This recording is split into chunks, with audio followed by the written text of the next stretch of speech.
Ini adalah kisahku. Ini adalah kisah saya. Halo teman-teman, apa kabar? Ada saya kembali, Aryan Surya, sahabat baik kamu dari Pagar Kehidupan.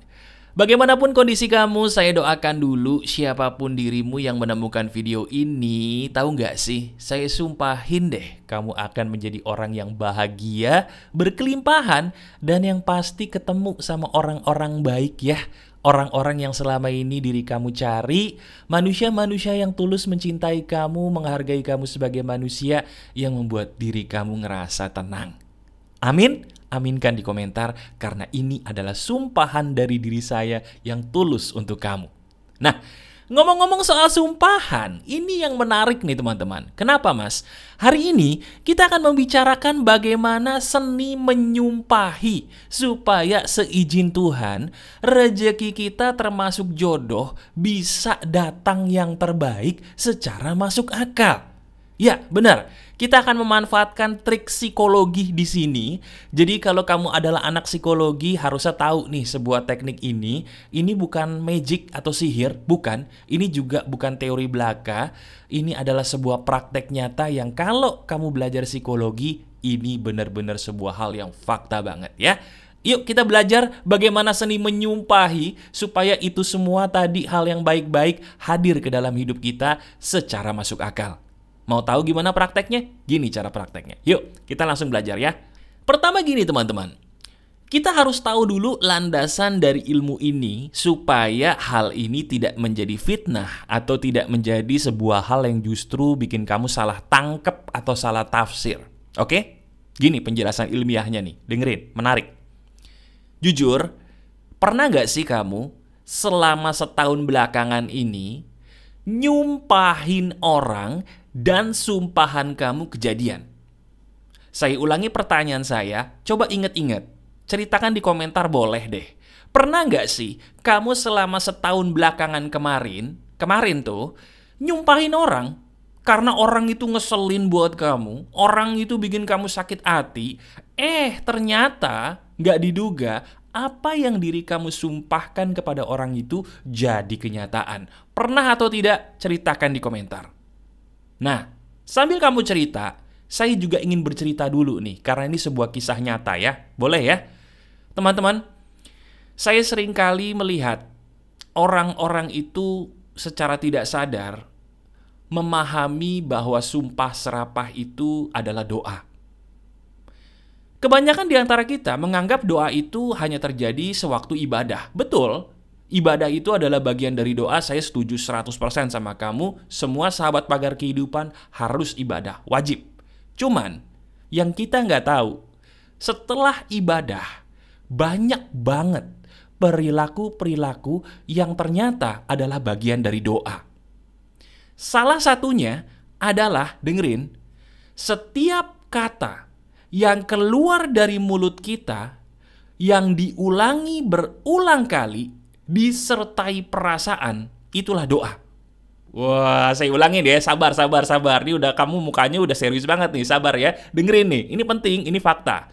Setiap kata, teman-teman, yang kamu ucapkan lebih dari sekali alias berulang kali gitu ya, dan disertai perasaan mendalam, kata itu adalah bagian dari doa. Kalau nggak percaya, coba lihat hidup kita sendiri. Udah deh, ya. Kita nggak usah ngelihat hidup orang lain, kita lihat kisah hidup kita sendiri, jujur sama saya. Pernah nggak belakangan ini, kamu sedang mengatakan sesuatu, apapun itu, kejadian. Apapun deh, mau yang bagus-bagus, mau yang jelek-jelek, mohon maaf gitu ya. Kamu mengatakan itu lebih dari sekali, kejadian itu. Pernah seperti itu? Kalau saya jujur sering. Persis seperti kisah Quora yang saya baca nih, karena ini adalah kisah Quora ya. Ada satu kisah, teman-teman, yang entah kenapa itu isinya adalah sebuah protes. Protes kisah hidup seseorang yang kenapa sih, dia bertanya, kok hidupnya itu penuh dengan masalah yang dia sendiri nggak tahu sebabnya tuh kenapa. Ada beberapa orang, mungkin kamu ya, maaf banget, yang udah bosen. Udah bosen kenapa? Udah bosen jadi orang sial. Ada aja gitu masalah hidup yang selalu datang, yang kamu sendiri nih maaf banget, nggak tahu kenapa itu semua bisa datang. Nah sekarang, izinkan saya sebagai sahabat kamu ya, menjelaskan kepada kamu kenapa itu semua bisa datang, dan itu nyambung nih dengan materi kita di hari ini. Dengerin. Diri kamu bisa menjadi sial karena kamu adalah orang yang secara tidak sadar atau sadar sering nyumpahin diri sendiri yang jelek-jelek. Sadari dulu itu. Loh mas, bentar mas. Ini maaf nih, saya agak tersinggung nih mas. Kenapa? Saya jujur ya, saya nggak pernah loh mas nyumpahin diri sendiri yang jelek-jelek tuh ngapain. Bagi saya sorry nih mas, itu kurang kerjaan lagi. Ngapain juga saya nyumpahin diri sendiri yang jelek-jelek? Tolong mas, tolong diperjelas dulu maksudnya tuh apa sih? Nah, nih, kamu simak. Barang siapa di antara kita yang berkata buruk tentang orang lain, itu sama seperti mendoakan diri sendiri juga, persis seperti yang kita katakan kepada orang lain tadi. Nih, kamu biar jelas gini deh. Misalnya, ada orang yang bikin kamu kesel. Siapapun orang itu deh, baik kamu kenal atau tidak. Orang ini bikin kamu kesel banget di jalan. Terus kamu berkata apa?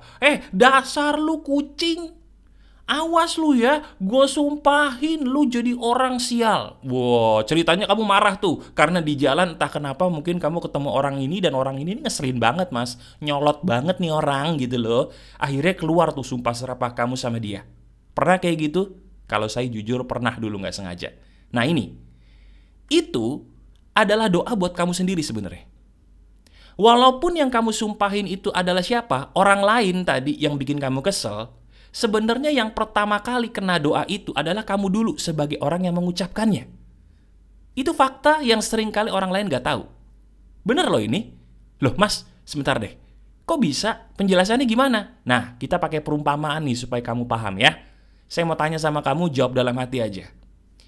Saya mau nanya, anggap ada orang pengen nimpuk orang lain, maaf nih, pakai kotoran sapi. Dia kesel banget nih sama orang nih. Dia pengen nimpuk orang itu pakai kotoran sapi. Dia ambil tuh kotoran sapi, terus dia timpuk orang yang bikin dia kesel tadi. Saya mau tanya dong, siapa yang paling pertama kali bau? Orang yang ditimpuk atau kamu yang ngambil kotoran sapi tadi? Jawab dalam hati. Siapa yang paling pertama kali bau? Orang yang kamu timpuk atau kamu yang ngambil kotoran sapi? Bener, kamu yang pertama kali bau, kotoran sapi. Nah, sekarang itu persis seperti diri kamu kemarin. Coba ingat-ingat, berapa banyak orang yang kita sumpahin, baik dalam hati maupun ucapan. Hati-hati loh, setiap kali kita nyumpahin orang yang jelek-jelek, setiap kali kita doain orang yang jelek-jelek walaupun dalam hati, itu kena buat kita dulu. Kenapa? Ya karena energi yang keluar, itulah kita sendiri yang merasakannya pertama kali. Sementara, saya pernah berulang kali bilang apa? Kamu pengen kaya nggak? Pengen kaya nggak? Pengen. Saya mau tanya, uang, rezeki itu energinya positif atau negatif sih? Jawab deh. Negatif atau positif rezeki itu energinya? Positif. Sekarang kalau kamu lagi negatif, bisa nggak rezeki yang energinya positif tadi menghampiri kamu? Bisa nggak? Ya nggak bisa. Kenapa? Karena energi positif itu harus ditarik pakai kitanya dulu yang dalam keadaan positif. Karena energi positif harus ditarik pakai yang positif. Energi negatif pun akan ketarik oleh kita yang lagi negatif. Paham? Jadi kalau ada orang yang rezekinya maaf banget nih seret terus, saya selalu tanya, Pak, Bu, Mas, Mbak, tolong inget-inget kapan terakhir kali nyumpahin orang yang baik-baik. Loh, begitu saya tanya gitu banyak yang bingung. Lah, maksudnya apa mas?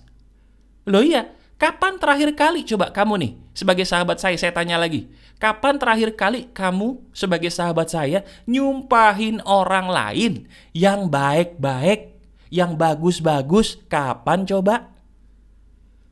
Ini dia triknya. Kalau kita pengen rezekinya bagus, doakan, sumpahin orang lain sebanyak-banyaknya yang bagus-bagus.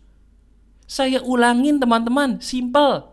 Doakan, sumpahin orang lain sebanyak-banyaknya yang bagus-bagus. Terutama, nah ini dia nih, terutama orang yang paling bikin kamu sakit hati. Itu loh, orang yang paling awal harus kamu sumpahin dulu dengan sumpah serapah yang paling bagus. Wah, ini bahaya nih. Kenapa saya bilang bahaya? Pasti banyak yang protes.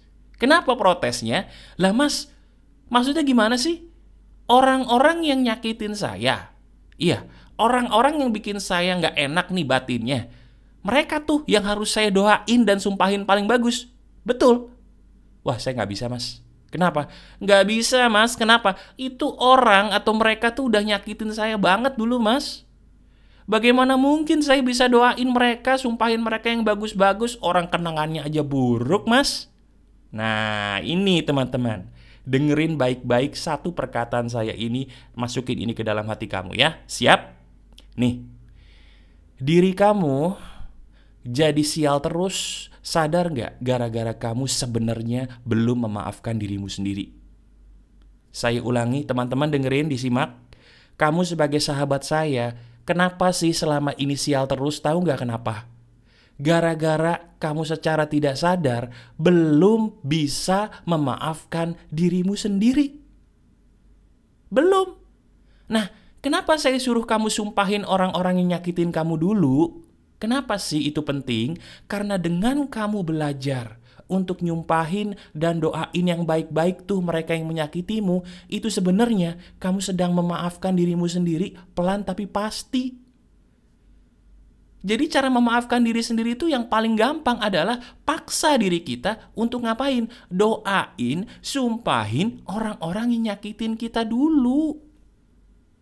Siapa yang ngebully kamu waktu kecil? Masih ingat mukanya? Pikirin, sumpahin. Kamu sakit hati sama orang tua kamu? Pikirin, sumpahin yang baik-baik. Kamu sakit hati sama mantan kamu dulu? Sumpahin yang baik-baik. Siapapun mereka, sumpahin, doain yang baik-baik. 5 menit sehari cukup. Nah, sekarang di bagian akhir ini saya akan mencontohkan gimana sih cara nyumpahin yang baik-baik, Mas. Kalau seandainya ya udah deh, saya pengen belajar nih menyumpahin orang yang katanya nyakitin saya tuh dengan sumpah serapah yang bagus tuh gimana, Mas? Nih, caranya begini ya. Kamu dengerin saya, ini contoh. Boleh kamu modif dengan cara kamu sendiri, oke? Siap dengerin saya mencontohkan? Begini. Ceritanya, saya lagi sakit hati banget sama seseorang. Wah, saya lagi gak enak banget nih hatinya sama seseorang. Anggap aja namanya siapa? Siapa ya? Namanya Budi. Maaf nih kalau yang namanya Budi nih bukan kamu ya. Ini Budi yang lain gitu ya. Ini contoh doang. Si Budi ini udah nyakitin saya banget nih. Dulu sebelum saya ada ilmu ini, saya sering nyumpahin dia yang jelek-jelek. Buat pas saya ada ilmu ini dikasih sama Tuhan ke dalam hati saya nggak mau gitu lagi, saya mau tobat ah. Akhirnya apa yang saya lakukan? Saya doakan si Budi dengan doa terbaik. Begini doanya. Ya Tuhan, saya mohon berikan teman saya Budi kebahagiaan, keberlimpahan, dan kelapangan rezeki. Amin. Selesai. Atau bisa juga dengan pakai emosi. Pakai emosi itu lebih ampuh. Gimana caranya mas? Gini, saya pikirin dulu si Budi dengan wajahnya yang maaf ceritanya buat saya itu ngeselin. Wah ngeselin banget nih orang. Pikirin wajahnya. Abis dipikirin wajahnya saya berucap begini.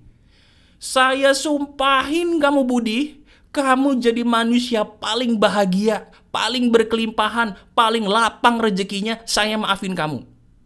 Ulangi lagi, saya sumpahin kamu Budi, kamu jadi manusia paling bahagia, berkelimpahan, dan mudah rezekinya semudah-mudahnya. Saya sudah memaafkan kamu. Terima kasih.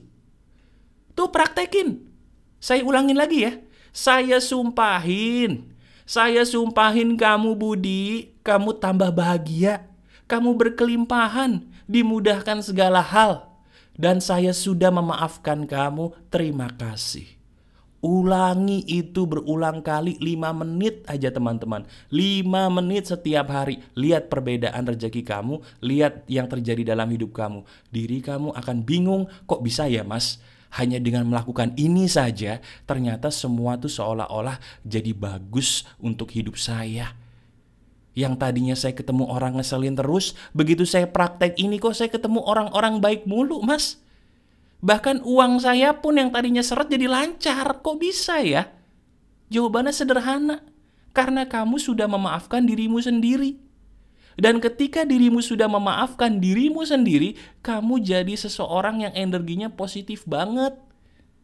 Dan ketika kamu sudah menjadi orang yang energinya positif banget, otomatis rezeki dan segala hal yang baik-baik ketarik ke dalam hidup kamu. Itu penjelasan ilmiahnya. Paham nggak?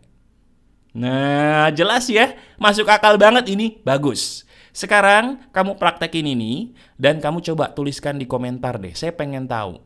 Coba tuliskan di komentar, kalau kamu mempraktekkan ini tadi, rasanya gimana sih hatinya? Seplong apa sih? Sedamai apa? Nanti saya baca, saya berikan hati, bahkan saya pin kalau tulisan kamu tuh bener-bener bagus ya.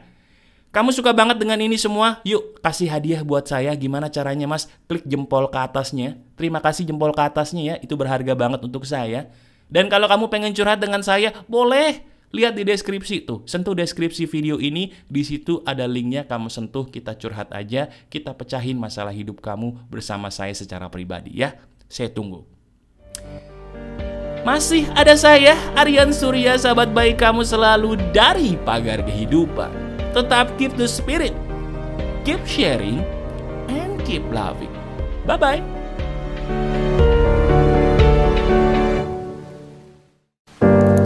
Ini adalah kisahku. Ini adalah kisah saya.